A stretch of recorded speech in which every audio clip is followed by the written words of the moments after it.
En este video vamos a entender lo que es la definición del momento de un par, pero antes de entrar a la definición necesito explicar un concepto para contrastarlo con la definición de momento de un par. Si nosotros tenemos el sistema punto de aplicación del momento, brazo y fuerza, nosotros podríamos escribir este sistema como un sistema equivalente donde nosotros escribimos el momento M aplicado sobre el punto P y la fuerza F aplicada sobre el mismo punto P. Ambos de estos sistemas son equivalentes. Ya voy a entrar a un video de fuerzas equivalentes más adelante. A lo que quiero ir es que cuando nosotros generamos una sola fuerza multiplicada por el brazo aplicando un momento de fuerza en P, sobre este punto P se genera no solamente un momento, sino también una fuerza. ¿De acuerdo? Bien, vámonos entonces ahora a la definición del momento de un par. También es llamado momento puro. ¿Por qué? Porque cuando nosotros en un sistema coordenado de referencia tenemos un punto O al cual le vamos a aplicar el momento, esta vez no vamos a aplicar una sola fuerza, sino dos fuerzas. Si notas, estas dos fuerzas son de igual magnitud, de igual dirección, pero de sentidos opuestos. Ahora, cuando nosotros hacemos el cómputo del brazo que generan estas dos fuerzas sobre el punto O, que por simplicidad lo he tomado en el origen, vamos a ver que estas dos fuerzas generan un momento. ¿De qué forma? Las líneas de acción son las que nosotros estamos dibujando en verde. Ahora, existe una distancia D entre estas dos líneas de acción de las fuerzas. No olvides que las fuerzas son iguales pero opuestas en sentido. Ahora, por simplicidad, habíamos dicho, vamos a nosotros encontrar el momento que generan estas dos fuerzas respecto al punto O. Como la distancia es D entre las dos líneas de acción, entonces podríamos imaginar que las dos líneas de acción están separadas a una distancia de medios de nuestro punto de aplicación del momento. Si nosotros sacamos la fórmula del momento que se genera producto de estas dos fuerzas, vamos a tener que esta fuerza está generando un momento positivo antihorario respecto al punto O igual al brazo de medios multiplicado por el módulo de la fuerza. Y eso lo tenemos acá. Luego, esta otra fuerza también está girando en el sentido antihorario respecto de nuestro punto O y tiene un brazo de medios. Y eso lo tenemos acá. Sumando las dos contribuciones de F por D medios más F por D medios, tenemos que el momento sobre el punto O es igual a D por F. Hasta acá todo bien. Entonces, la contribución de estas fuerzas separadas a una distancia de medios del origen nos da un momento de fuerza igual a D por F. Por otro lado, notarás que como estas fuerzas son iguales en magnitud pero opuestas en sentido, si hacemos nosotros la sumatoria de fuerzas vectoriales, esto nos va a dar igual a 0. Por tanto, no hay una resultante de fuerzas aplicada en el punto O, solamente momentos. Es de ahí de donde nace este concepto de momento puro. Ahora, vámonos a hacer un experimento. Vamos a ver qué pasa cuando nosotros desplazamos estas dos fuerzas. Esta vez, las dos fuerzas no las vamos a aplicar equidistantes al punto O una distancia de medios, sino que las vamos a desplazar un poco. ¿Qué tal si las desplazamos esta distancia? Fíjate, la primera fuerza está aplicada a D cuartos del punto de origen, del punto de aplicación, y la segunda fuerza a 3/4 de D. Sumando D cuartos más 3/4 de D, obtenemos la misma distancia de entre las líneas de acción de las fuerzas. Pero esta vez las distancias ya no son equidistantes al punto de aplicación del momento. Ahora, repetimos el mismo procedimiento de antes. Vamos a computar la suma de los brazos por las fuerzas aplicados al punto O. Tenemos lo siguiente. El momento resultante sobre el punto O, este es el punto O, va a ser igual a D cuartos por F, ¿dónde está D cuartos? D cuartos por F, más 3/4 de D por F. Nota que los signos son positivos en ambos casos, ya que ambas fuerzas están intentando girar en el sentido antihorario respecto del punto O. Si nosotros hacemos la suma de las dos contribuciones de las fuerzas por los brazos, obtenemos el mismo resultado. Y también en este caso, la suma de las fuerzas sigue siendo 0. Ahora vamos a ver qué pasa si nosotros rotamos las fuerzas, además de desplazarlas hacia un lado.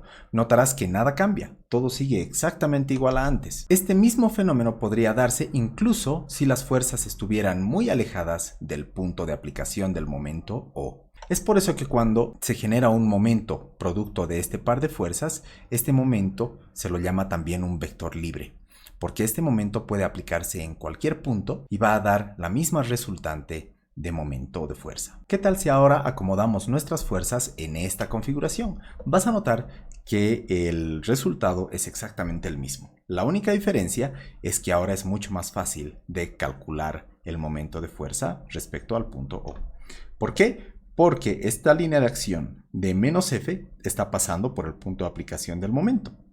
Por tanto, menos F no tiene brazo. Y la única fuerza que hace brazo es F multiplicada por el brazo. El resultado es el mismo. El momento es igual a D por F. Como había mencionado antes, por este motivo se denominan a los momentos de par vectores libres. Vámonos ahora a un ejemplo. ¿Qué nos pide el ejemplo? Encontrar la fuerza resultante y encontrar el momento resultante aplicado en el punto O. Entonces vamos con la solución. Para empezar, si nosotros hacemos la sumatoria de fuerzas en X, tanto fuerza hacia arriba como fuerza hacia abajo no tienen componentes en X, por tanto la sumatoria de fuerzas en X es 0. En la sumatoria de fuerzas en Y nosotros tenemos más 50 menos 50 igual 0. Por tanto el punto O no va a sentir que exista ninguna fuerza aplicada hacia ese punto. Si imaginas este punto como el centroide de una caja, entonces podríamos imaginar que no existe fuerza que intente desplazar la caja hacia ningún sentido. Continuamos ahora con el análisis. Si hacemos la sumatoria de momentos, vamos a obtener lo siguiente. Tenemos que dibujar las líneas de acción de las fuerzas. Acá tenemos la línea de acción de la fuerza de 50 hacia arriba y la línea de acción de la fuerza de 50 hacia abajo. No la necesitamos. Entonces, empezamos. La fuerza de 50 yendo hacia arriba, cuya línea de acción está intersectando en el eje X a una distancia 7 del origen o del punto de aplicación del momento, va a generar un momento de 50 por 7. ¿Cuál es la dirección en la cual está intentando girar este vector? En el sentido antihorario respecto al punto O. Por tanto, el sentido del momento es positivo. Vámonos ahora al segundo término. Menos 50 por 11. ¿De dónde sale eso?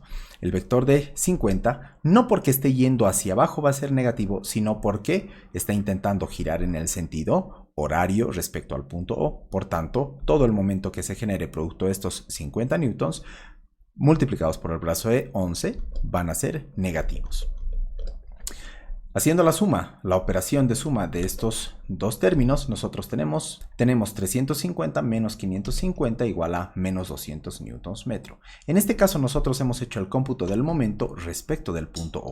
Pero ¿qué pasaría si nosotros hacemos el cómputo según la definición? Donde tenemos nosotros 50 hacia arriba, tenemos los 50 hacia abajo.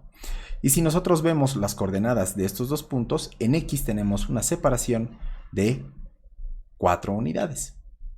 Entonces, la multiplicación de 50 por 4 serían igual a los mismos menos 200. ¿En qué dirección están intentando girar estos dos vectores? En el sentido horario. Por tanto, el momento va a ser negativo. Notarás que ambos resultados son exactamente iguales. Ahora vámonos a una definición vectorial del momento de un par.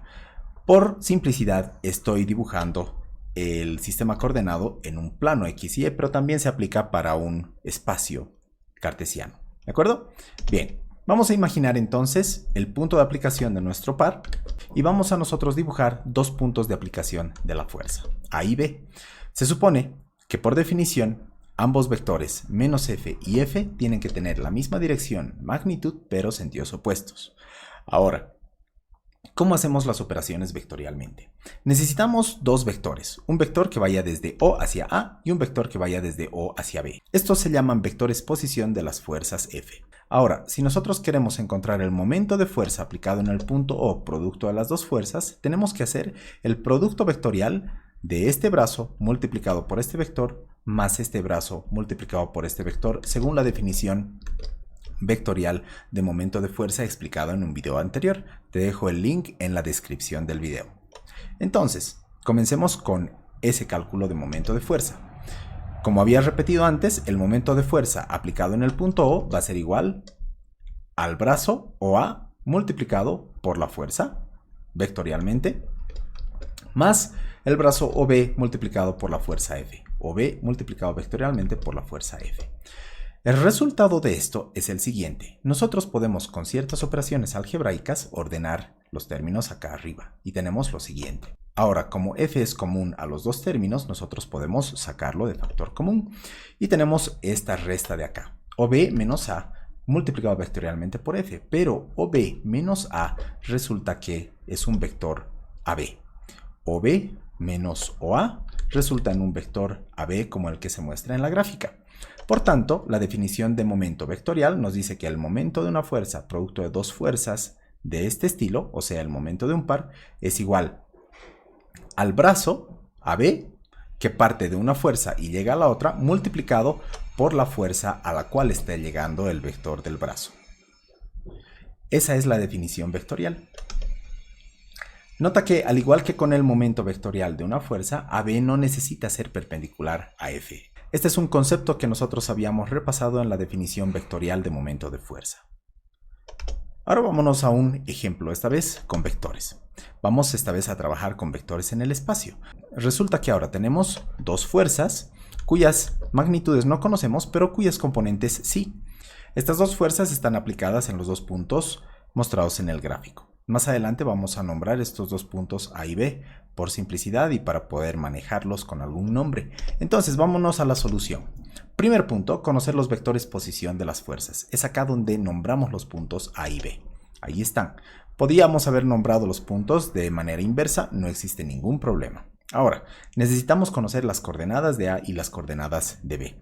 Las coordenadas de A son sencillas, porque si notas, el punto A está avanzando 5 unidades en la dirección X, en la dirección Y no tenemos ninguna unidad, 0, pues este punto A está sobre el plano XZ, y en la dirección Z nosotros tenemos 25 de altura. Por tanto, el vector OA es igual a 5, 0, 25.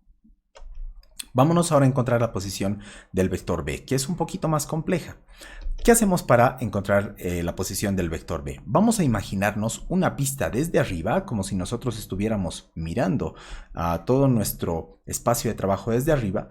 Y como lo estamos viendo desde una vista muy desde arriba, el eje Z se convierte en un punto. Está acá, ¿de acuerdo? Y como nosotros tenemos una vista superior, estamos viendo este triangulito que notas acá abajo, donde acá nosotros tenemos un ángulo recto de 90 grados, mostrado de la siguiente manera en el esquema que he hecho a la derecha. La vista está acá. Esta vista es una vista superior de nuestro espacio de trabajo.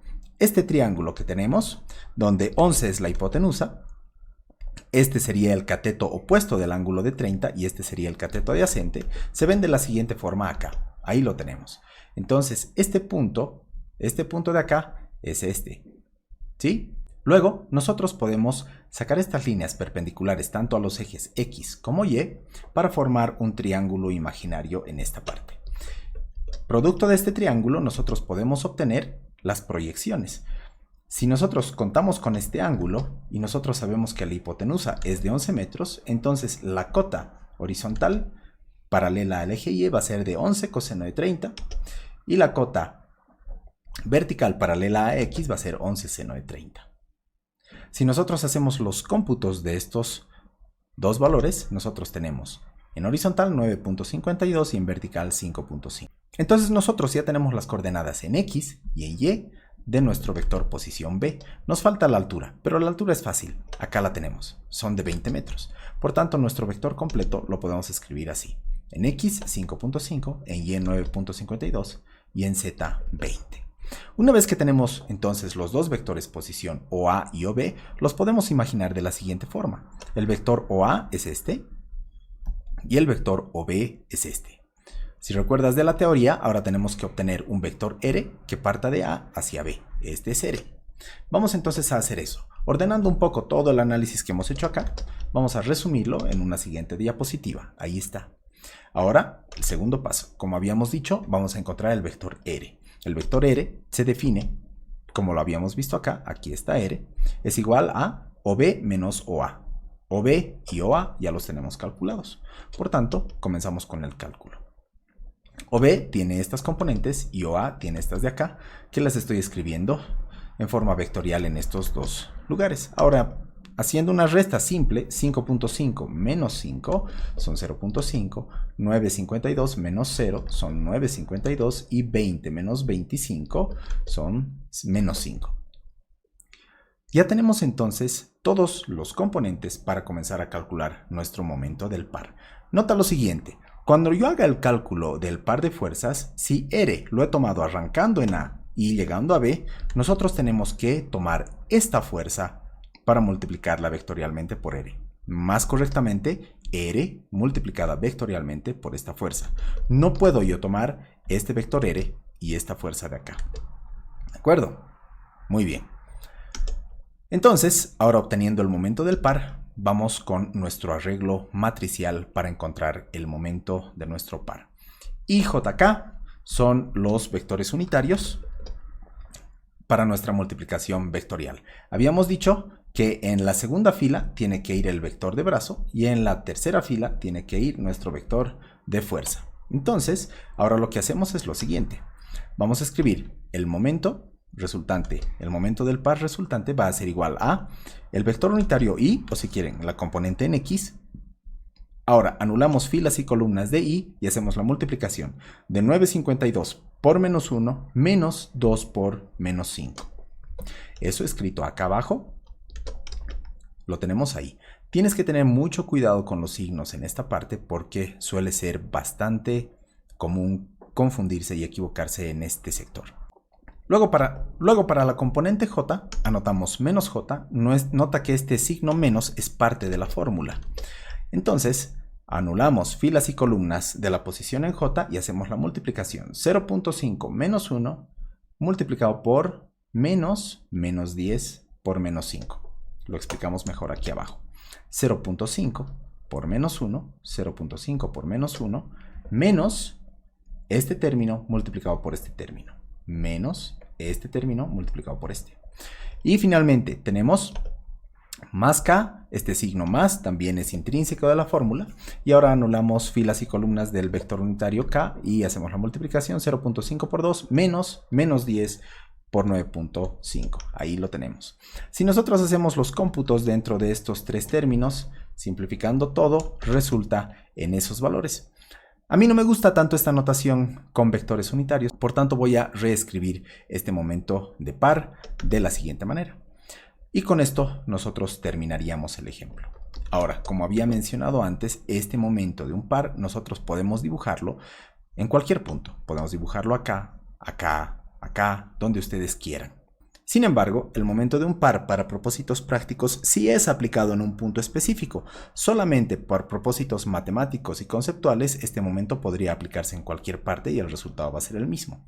Pero si nosotros quisiéramos aplicar el momento en términos prácticos, tendríamos que aplicarlo en puntos específicos. Por ejemplo, si nosotros tenemos la llanta de un auto y nosotros quisiéramos aplicar un momento puro dentro de una de las tuercas, entonces obviamente el punto de aplicación va a ser concreto. Y lo que vamos a hacer es aplicar una fuerza acá y otra fuerza en este otro lado. El momento que resulte producto de la aplicación de las fuerzas va a ser igual. Si nuestras fuerzas están separadas a una distancia d, entonces el momento producto de estas dos fuerzas, o el par, va a ser igual a F por d. Ahora, ¿qué pasa si todo este sistema de fuerzas lo aplicamos fuera de la tuerca? Imagina que nosotros tenemos acá una barra mediante la cual podemos transmitir el momento hacia la tuerca. Ya no es tan intuitivo pensar que si nosotros aplicamos una fuerza acá y otra fuerza acá, vamos a producir el mismo resultado. Pero por más antiintuitivo que resulte, este sistema genera un momento de fuerza sobre la tuerca que igual no genera una resultante de fuerza y cuyo momento de fuerza va a ser igual a F por D. Espero que el video te haya resultado de ayuda. Esto tiene que ir acompañado de varios ejemplos para que se termine de entender el concepto. Espero que el video te haya resultado de ayuda. Esto tiene que ir acompañado de varios ejemplos para que el concepto quede consolidado. Valga una aclaración más. Cuando nosotros ya hablemos de vigas, generalmente la viga más sencilla se la puede representar mediante un apoyo fijo y un apoyo móvil y además de un solo tramo. Y muchas veces nos encontramos con ejercicios donde aparecen este tipo de momentos. Este tipo de momentos son los pares de los cuales estamos hablando. O si quieren, momentos de un par. ¿De acuerdo? Sin más por el momento me despido y nos vemos entonces en un siguiente video.